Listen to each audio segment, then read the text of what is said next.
आई, गव्हाची खीर बनवण्यासाठी काय करावं लागेल हो? आणि त्याला गहू भिजत घालायला लागते. तर तुला खायची आहे का? हो. मग आपल्याकडे ना गव्हाचा रवा आहे, लापशीचा आहे, तर आपण त्याची खीर बनवू शकतो. चालेल. आज आपण गावाकडच्या लापशी रव्याची दूध गव्हाची खीर बनवूया. ही खीर साधी पण पौष्टिक असते.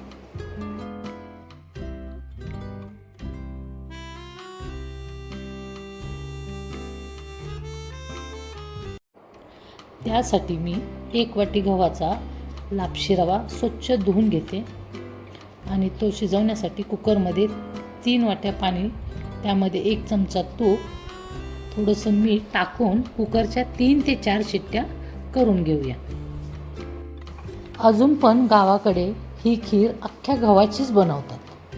अख्ख्या गव्हाची म्हणजे? म्हणजे काय असतं ना, खपली गहू असतात, मग त्या गव्हांना ना थोडंसं पाणी लावून 1 तासभर वगैरे असं ना भिजत ठेवतात आणि मग ते उकळामध्ये टाकून त्याला ना एक हलक्याशा हाताने काढतात.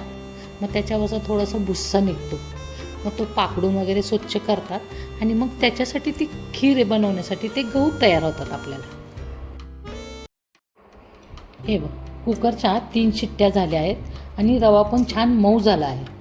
आता त्यामध्ये 1 वाटी गव्हाच्या रव्याला 1 वाटी गूळ टाकला आहे. पण काय झाले ना, माझ्याकडे 2 प्रकारचे गूळ होते, ते मी मिक्स करून टाकले.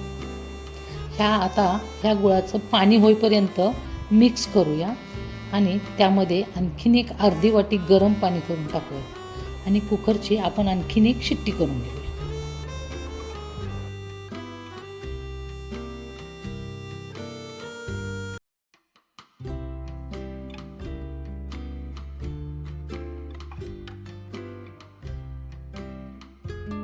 हे बघ, ही खीर छान तयार झाली आहे. आता आपण ना याच्यामध्ये ड्रायफ्रूट्स टाकून घेऊयात. आता ना कढईमध्ये 2 चमचे तूप टाकून काजू, बदाम, चारोळे, पिस्ते थोडंसं तुपामध्ये भाजून घेऊया आणि नंतर त्यामध्ये मनुके, खसखस, ओल्या खोबऱ्याचे काप हे पण टाकून घेऊ आणि छान भाजून घेऊन आपल्या खिरीमध्ये मिक्स करून घेऊया.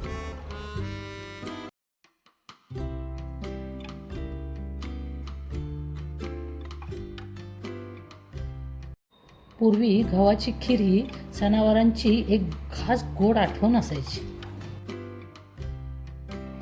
आता गव्हाची खीर तयार झाली. आता त्यामध्ये आपण 2 चमचे तूप, सुंठ बडीशेप पावडर आणि वेलची जायफळ पावडर टाकून घेऊ आणि छान मिक्स करून घेऊया.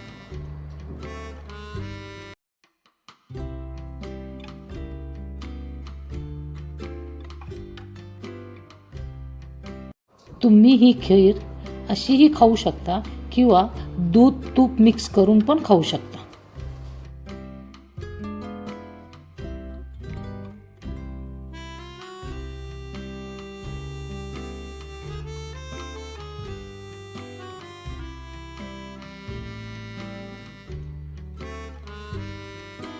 अशी ही आपली गव्हाची पौष्टिक खीर तयार.